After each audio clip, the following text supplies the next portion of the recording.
Hello everyone, welcome back to Homestuck. Little did I know that this segment was interactable until I came back here for this episode and saw you can mouse over it. So yeah, we're going to do that. We're going to remove disc 1 here in a second. But before that, I not only remembered to put my little guy on screen, this one, but I also remembered to ask you to like and subscribe at the beginning of the video. Please, if you're enjoying, thumbs up. So yeah, let's remove disc 1. The Skya disc. Is the game just not going to be a thing at all anymore? I wouldn't be surprised at this point. Okay, insert disc 2. Disc 2 missing! God damn it. Oh, unlocked album medium. Thanks. No, we're starting with Terezi. Keep playing anyway. You have no idea what the hell this thing is, or why you need another disc. You just capture log it and proceed. There is justice to be done, and you're running out of time. Proceed. Given I'm playing Deltarune right now, it's a little ominous. Is this playable, or... Also, there's supposed to be sound, but I don't hear anything.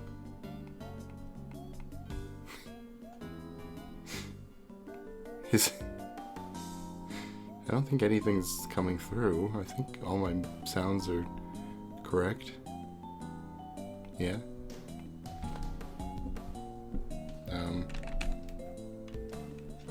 Well.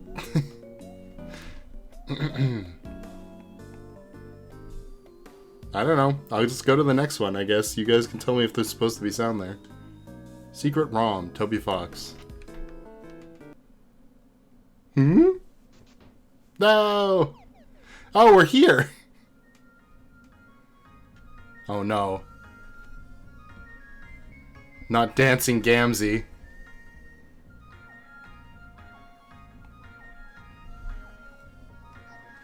Hey, it's got the WoW, Earthbound WoWs. That's also very familiar to another Toby Fox song.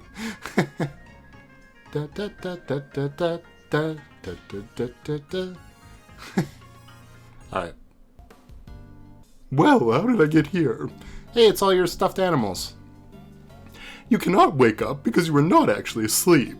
You were just taking a breather in this nice cozy pile of horrifically mutilated scale mates, which were gathered here to break your fall for some reason. You wonder where you are.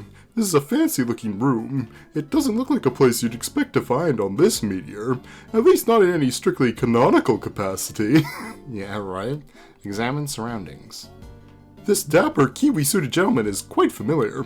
You're almost positive he made an appearance in that very crowded dream you had recently. Where did he go? Something in this room smells funny and fast. Climb stairs. You cannot ascend. The staircase is suffering from a catastrophic horn clog. Okay, exit door. The door is locked. You either need a key or to break it down with force. You would need to achieve an especially heightened state of determination to pull that off, though. Determination? It's all Deltarune Undertale right now. God damn it, get him out of here. You've been completely hornswoggled. This whole thing was a setup from the start. A trap deployed by a cunning mastermind. All of the clues are adding up. The blood, the note, the flagrant displays of tricksterism and japery. The identity of the puppet master behind all of this is now painfully obvious to you. Spider Troll. Nah. Play records. Whoa. Troll cops. Havoc to be wrought. Rumble at the rink. Unlabeled record. X-ROM. I'm a member of the Midnight Crew. You select appropriate crime-solving music to set the right mood. With this kind of atmosphere, it's highly unlikely that any crime will stay unsolved for long. It's so true.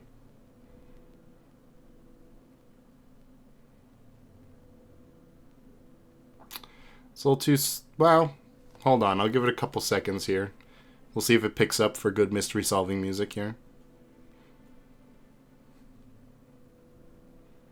Nah, it's a little too somber. This is a little too happy.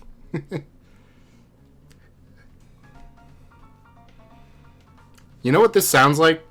This specific record sounds like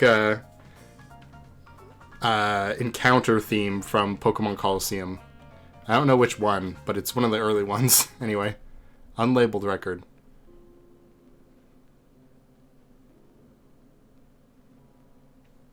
This sounds like Gymnopedie number something. Oh, that's because it is. Almost. Those were two of the notes. The one that goes do do do do do do do do do do do do do do do do. I think it is.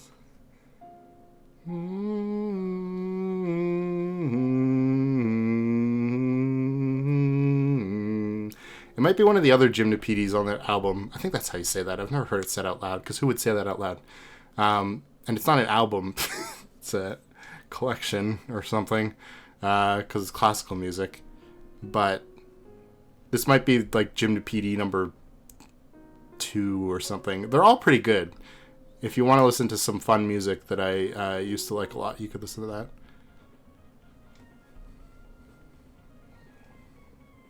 I like this one.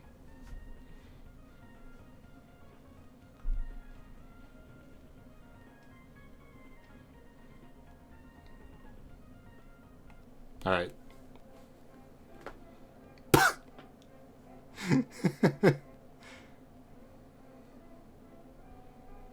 This definitely sounds like music that would be on a gramophone, though. Anyway. No. This vaudevillian cornball nonsense will not do at all. The mood is just not right for figuring out crimes. You put the record back in its sleeve. Examine cover. Hi. Whoa. Who's that? This douchebag. And a broken image. Oh, never mind. Victor Record. Cool. Okay. Is that Victor Record? I'm just going to assume that's his name. Before you can make heads or tails of who exactly this douchebag is, something rolls out of the sleeve. It appears to be a very small record. It's so small. What is such a small record doing in this great big sleeve? I wonder. It's disc 2. You got Homestuck disc 2. You cannot get over how tiny this record is. It's adorable. You wonder what kind of music it plays. Play tiny record. This is not going to sound good.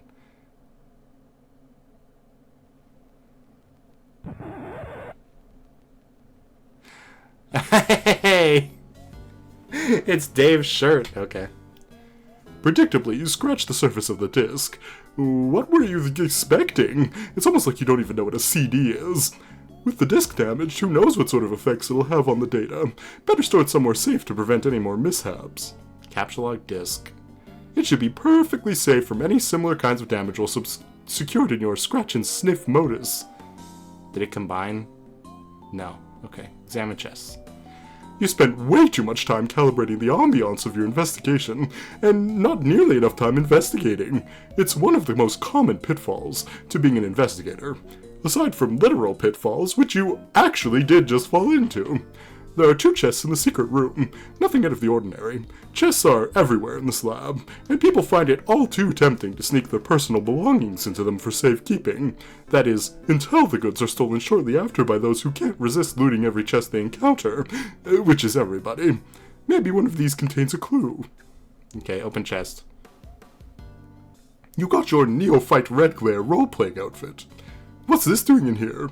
You haven't worn it since your flarping days. The only part of it you kept on hand was the stylish pair of glasses, which of course since the incident has managed to become a regular accessory. But you cannot imagine how someone would have gotten their hands on the rest of it. Surely a crafty and resourceful criminal is at work. Spider troll, spider troll, spider troll. Wear suit. I don't know. You donned the garb of the legendary Legislacerator. It brings back memories of many successful fantasy prosecutions resulting in the real executions of rival players. Ah, those were the days. Open another chest. You got your Pyrospite plush. Are these based on the ancestors' dragon Lucis? I didn't even think about that. Cool. Sprite was your scale-mate sidekick during your campaigns. He was the model of loyalty, friendship, and righteous retribution. More than could be said for another partner in justice. There's no doubt about it anymore. She is clearly baiting you into a confrontation. You mean baiting? Hug Sprite. You embrace your old friend, releasing a mighty and majestic squeak. It has been too long, old friend. You vow never to let him be out of your scent again. No! Honk! This puppet is becoming a nuisance. It appears to exhibit the same incredible puppet fastness properties which Dave's had. Must be some form of universal puppet enchantment. Hold on. Okay, I'm good. It couldn't possibly be the same one, because that would just be insane. Hey, where did Sprite go? Oh no! Look up. Oh, okay, it's fine. Oh, there he is. How'd he get all the way up there? He has always been quite the slippery scalawag. Scalawag? Is it not scallywag? I don't know. Maybe scalawag is like a different term for it in a different part of the country. Could be. Maybe he was reminding you to check out the note. You almost forgot it was up there. What, with all your furious investigating, most of which involve fooling around with records, hugging plush toys, and cosplaying as a childhood heroine. Read it. Wait, are those Nepeta's claws, actually? I didn't even realize. Hold on. Maybe. They were blue, if I remember correctly. Just as you thought. It's a message from Vriska summoning you to the battle. It's written in Gamzee's rich jelly-smelling blood, but it has her handwriting for sure. Her quirk is present, leaving the matter undebatable. I don't think you needed the A there, but... undebatable.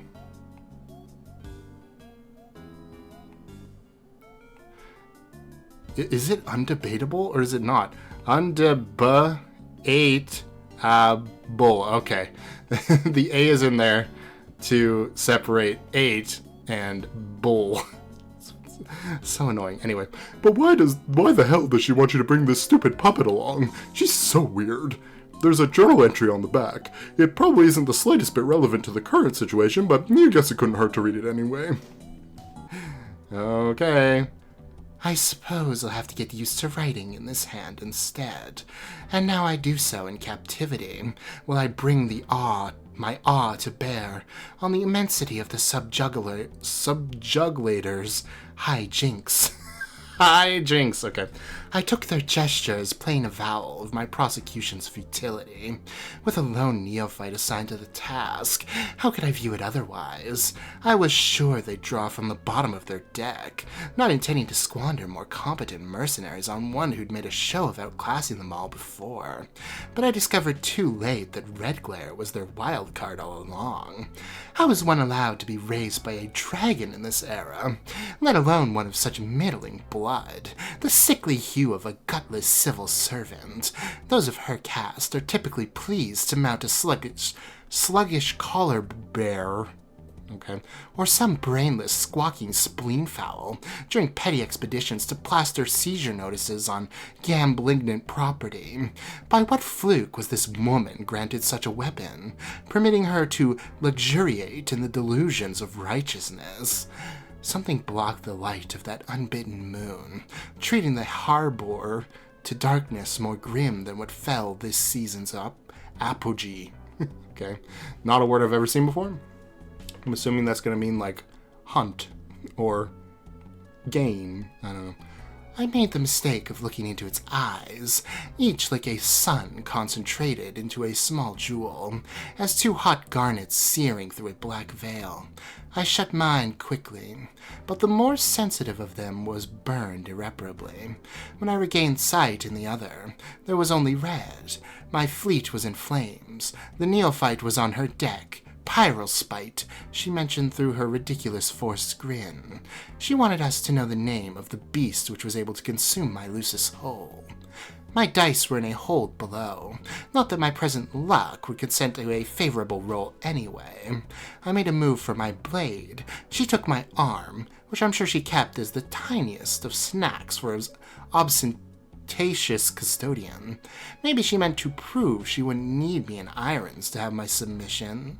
Bound or free, 2 or 1 or none. I wonder how well she knows it's not what I do with my arm she has to fear. I await my trial. I awe my trial. That's not how that works. Okay. Ancient past Vriska also lost an arm. Surely it is not happening again. It's not all gonna happen again. Surely. We're inserting the scratch disc. Seer ascend. Oh, okay.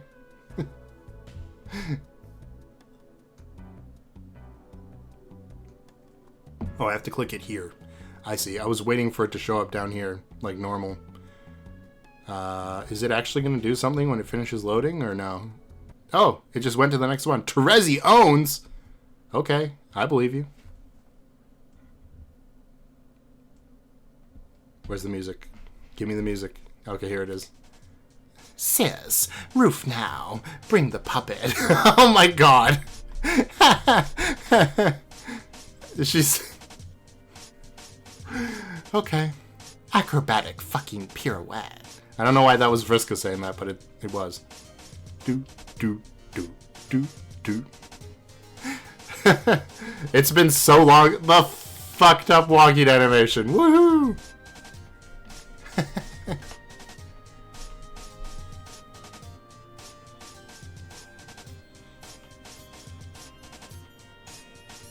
The squeaking.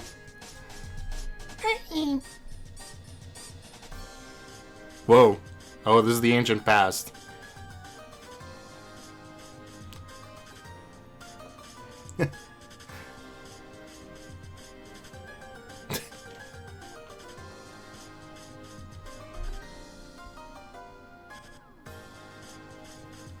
But that didn't happen to... Well, she did lose her Vision 8 fold. So maybe that's what that was in an R version of this story. I don't know.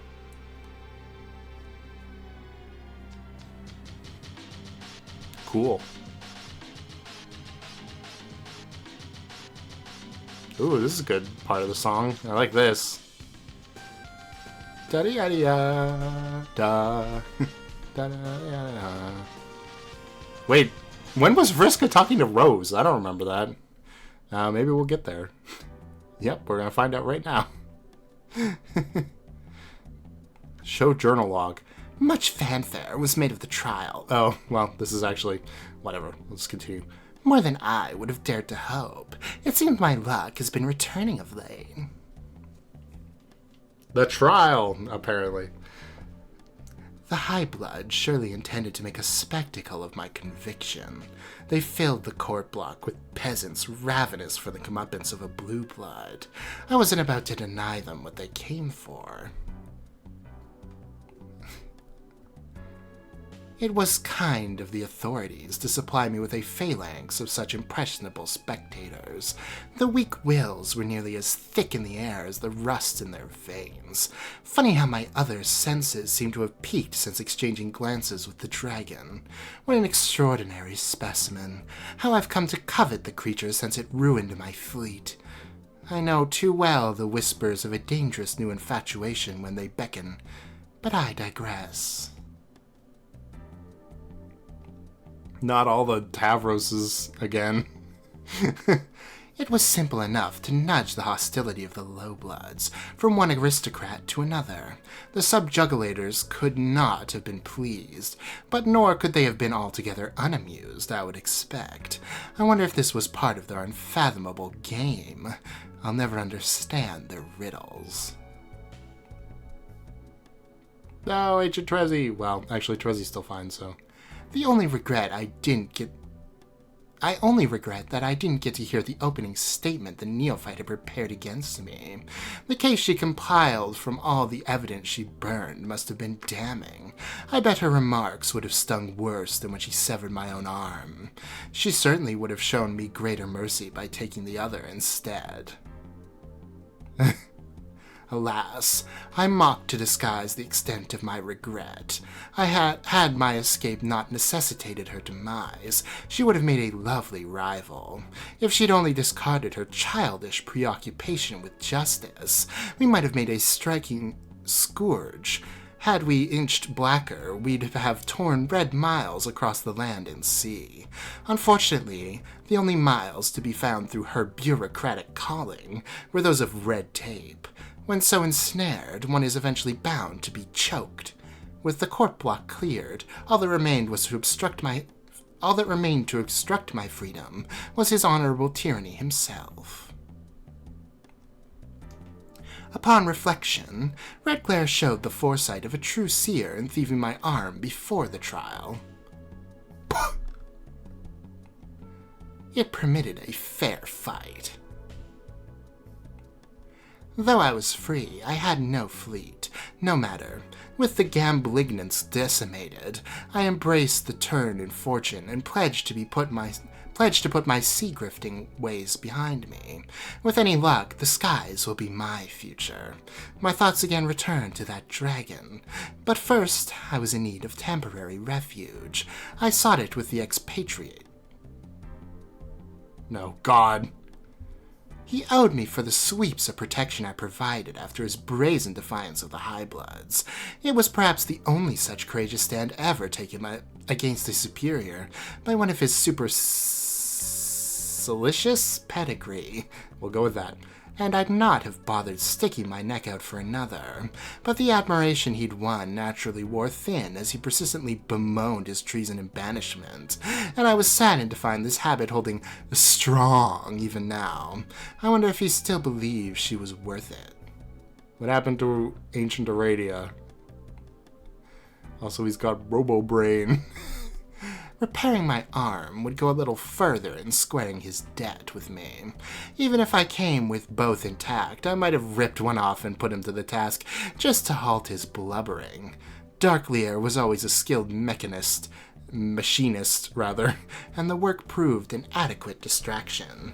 So pacified, he listened to what I had to say about my recent travails with the law and pyrospite, and what I'd come for, in truth, the treasure he'd been keeping safe for me. I hiccuped in the middle of that, but there it is. I cradled the oracle in my synthetic hand, as if appraising by weight. By weight? Oh, by weight, because she's holding it, gotcha. The mystical qualities it still concealed. With my vision eightfold seared away, I was blind to its secrets as the old doctor was to its present whereabouts. I learned to keep it cloaked from the awareness of the man who once called me his protege, a backhanded term of endearment from a smug manipulator. Locating his so-called dark pockets was the only gambit I had in countering his milk-tongued doublespeak. The expatriate, for indiscernible reasons, seemed naturally surrounded by such a void in the doctor's awareness, and so was uniquely fit to inherit the orb. The doctor could not see his treasure, nor I into it. I considered what to do with it for a while. Should I find pyrospite by consulting with the oracle, as I'd done so often to steal fortune from my adversaries? I guessed exploiting some technological means of gazing through its surface may have been simple enough, but I hesitated. Every expedient granted by its counsel, though never instantly, came at a price. Knowing his nature, I'm surprised I only now recognize it as yet another instrument of his spurious benevolence, dangerous by way of selective divulgence. The sense of infallibility his oracle brought me was superficial, and in hindsight weakened my readiness. Knowing my fate so far in advance, I took Red Glare's threat lightly. The greatest mistake I've ever made was asking the orb when I would die. But as I revisited the prophecy surrounding this unfortunate query, something struck me. I thought of the man I would have as my mate sprite centuries from now, who was said to command an army of beasts, the one it called the Summoner. Oh, hi. Ancient Tavros. If my obsession with the dragon should continue to burn for so long, would he be the one to assist me in taming it? I did not have enough knowledge to ask the right questions when I had the opportunity. Were that the case, I would have asked if it would be his rare abilities of communion that would bring pyrospite under control. Would it be on account of my influence? And if so, would I exert this influence by taking his will, or winning his heart? These are details I would have given no second thought in drawing from the orb, my curiosity of force usually too much to quell. But now, I've thought of the Summoner often. I've been troubled to know that as one so common-blooded, he could not possibly have hatched yet, nor will he wriggle from the caverns for many sweeps. So I must have patience to take up my role in his story of heroism. It's a tale which reads to me as though lifted from a child's story, yet I know I'd be a fool to doubt its veracity entirely. He would rise to the ranks of the cavalry reapers and assume command, having proven the most skilled and fearless of them. He would exhibit a remarkable pupation, the sort only recorded in myth, growing, or perhaps simply revealing, a striking pair of wings. His army thus inspired would spearhead a major rebellion, surely one at least on the scale of the sectarian revolt crushed by the High-Bloods, who thereafter forbade its mention, or any invocation of the heretical symbols at all. Even in private journals, which is why I will stick to the fable of the summoner, and not risk another execution with even oblique reference to the compelling tale of the sufferer. Resolution to the summoner's mutiny is foggy, as I only understand what has been related to me through the brief answers I thought to solicit. Ultimately, the ire of the what does that mean? Would be such that in the settling dust of the conflict, she would banish all from the homeworld except the young. She would scatter all who reached maturity to the stars to fight her wars, I presume to keep them occupied, existing in a less centralized state from which such a coup may arise. This is still an incredible notion for me to consider, and I cannot imagine how she would come to enforce such an upheaval in our civilization, though I suppose she will have on her side the advantage of an unparalleled lifespan, and the leverage extended by the hideous psychic prongs of her deep undulating monstrosity. That is, until it chooses another little witch to serve. Nevertheless, I take the prediction as truth, and find it amusing that a homeworld dominated by children will be the great summoner's legacy.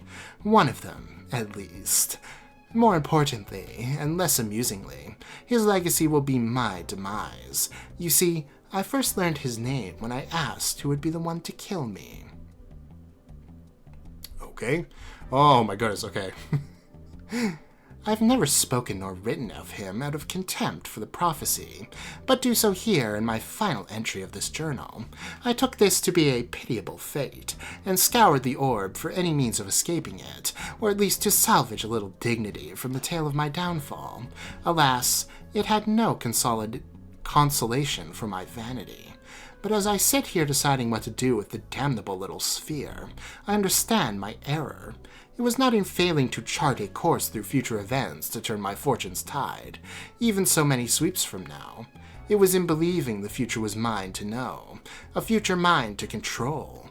If this hero is meant to breathe life into my embittered heart, if he is to earn the right to run it through, then so be it. For him I will commit to this page my highest expectations, and for what precious uncertainty is left in my future, I renew my vigorous anticipation. The oracle I will resolve to part with. I will conceal it in a crypt bearing the sign of the expatriate, with a map to its location hidden in this journal. To whomever finds it, be wary, for the truth it tells may leave its new keeper blind as I was, though no more. Flip. Blind Justice Investigation! Alright. Do I have to do anything? Objection! Horns. Okay.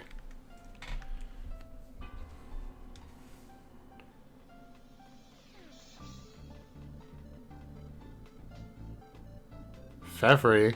Oh, it's all their bodies. Oh no. Horse guy. I never learned what happened to that. I don't think.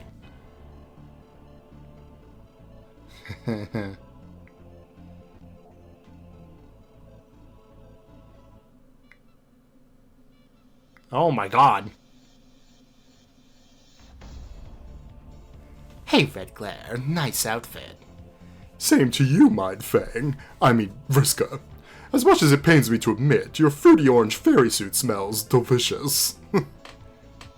Thanks. So you finally wisened up and started taking this rivalry seriously. It was hard to antagonize you while properly in character. I'm not in character. This is serious business, Vriska. See, I brought my deadly cane sword and my cool coin and everything.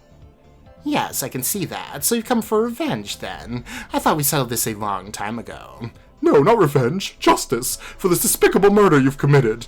Murders, like plural? Vriska, please, don't try to deny it. Tavros, Nepeta, even Gamzee. I mean, really, Vriska, Gamzee? Gamzee isn't dead, you dope. He flipped out or something, and now... Hey, Maplehoof. Well, yeah, okay. There was, like, one murder I'm responsible for.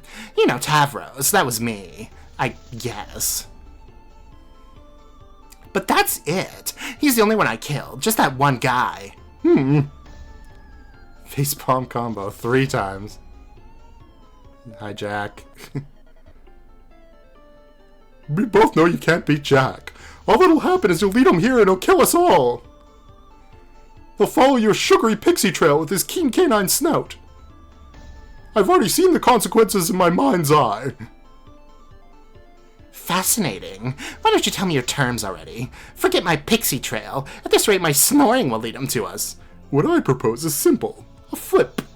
Heads, you stay. Scratch, you go. You're kidding, right? You want luck to decide this? Maybe you forgot who you're dealing with. I'm the thief of light. You really expect me to lose a coin flip? I've got all the luck, remember? I did not forget. What will it be, Marquis? Just flip the fucking coin, neophyte. That's a very funny image. It reminds me of those, what is it? The Among Us drip or whatever.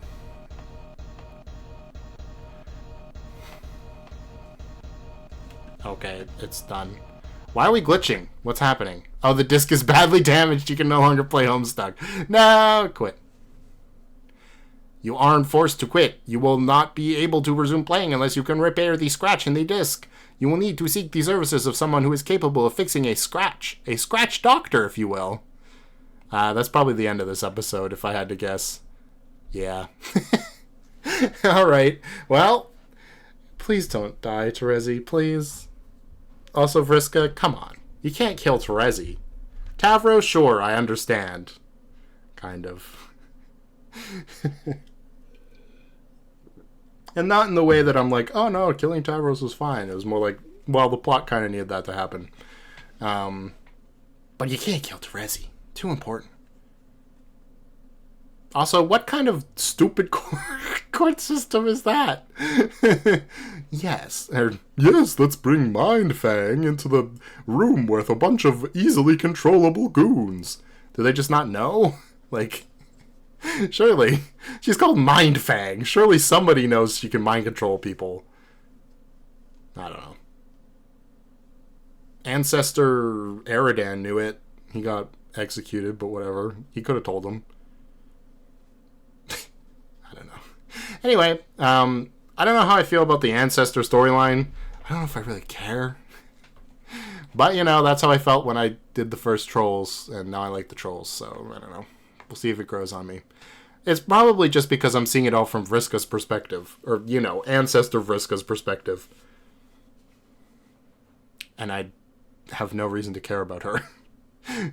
Not only do I know she's already dead, but she's just very annoying. Anyway, that's all for this episode. I was going to do a tier list update, but nothing really changed in this one. So maybe I'll do it in the next episode about to record for Friday. But I do need to ask you a question.